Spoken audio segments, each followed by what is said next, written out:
Sur les rives méditerranéennes de Madia, entre l'éclat du ciel et le calme des eaux, s'anime l'un des ports de pêche les plus vivants de Tunisie. Ici, chaque aube réunit des dizaines de bateaux, chacun destiné à une pêche unique, façonnant une tradition perpétuée depuis des siècles.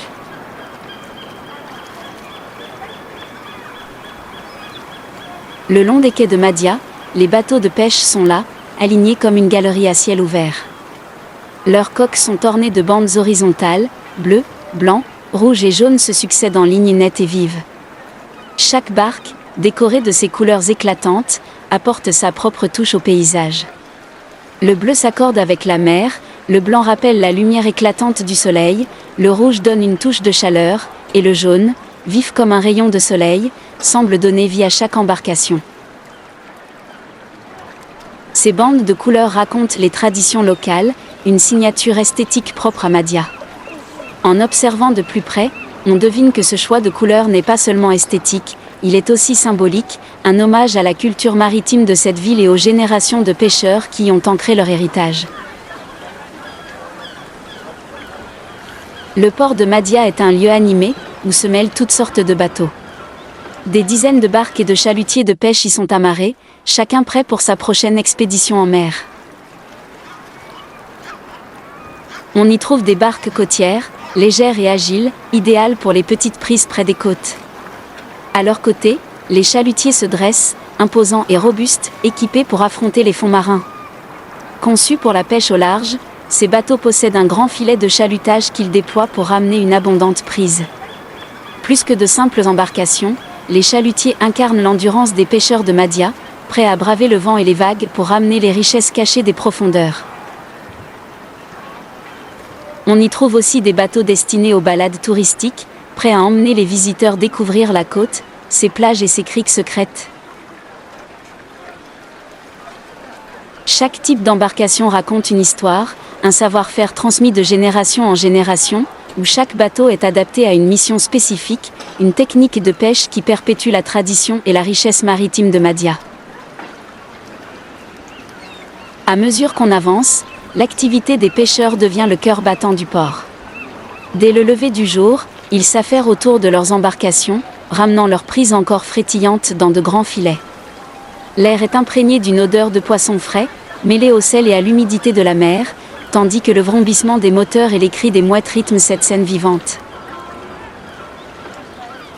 Juste à côté, le marché de poissons attire ceux qui viennent pour choisir parmi la pêche du jour. Les étals débordent de dorades argentées, de crevettes colorées et de poulpes luisants. Ici, les habitants et visiteurs discutent, échangent conseils et recettes, et profitent de cette abondance fraîchement sortie de l'eau. Ce marché, extension naturelle du port, est un hommage vibrant aux richesses maritimes de Madia.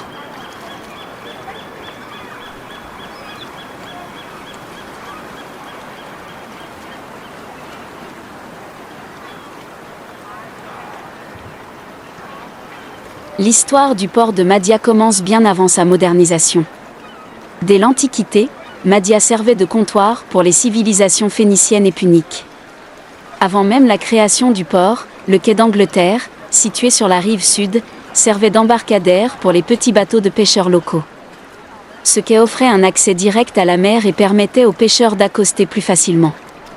Aujourd'hui, cette rive a été remblayée pour accueillir la place de l'environnement et le marché municipal, redessinant ainsi la géographie initiale de la ville.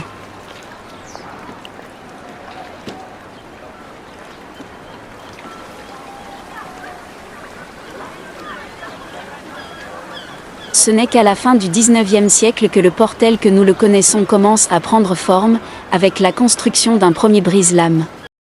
Cette structure permettait alors aux pêcheurs locaux de naviguer et d'accoster en toute sécurité, marquant le début de la transformation moderne du port de Madia.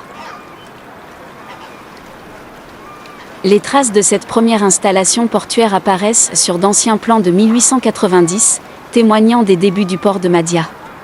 À cette époque, un brise-lames unique sépare le quai de la marine du quai d'Angleterre, créant une zone protégée pour les bateaux et amorçant la structuration moderne du port.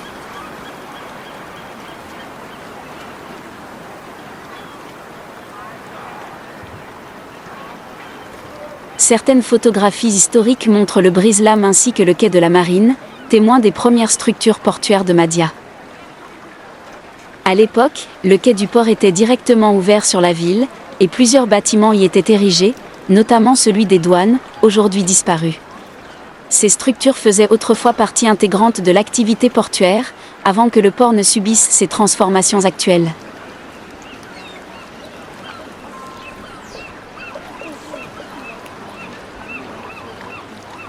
Depuis la fin du XIXe siècle, le port de Mahdia n'a cessé de se transformer. Comme le montre cette photo aérienne, on peut observer l'ajout d'un second brise-lames du côté ouest, qui vient fermer le bassin et renforcer la protection du port contre les vagues.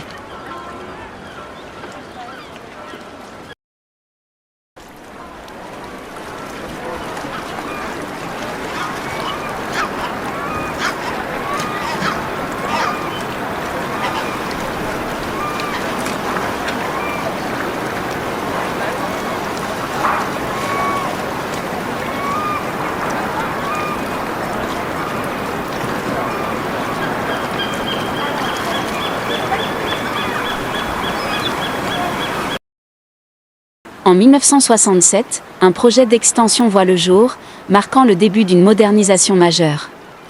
Les quais s'allongent, les infrastructures se développent, répondant à la croissance de la flotte et aux besoins croissants de la pêche industrielle.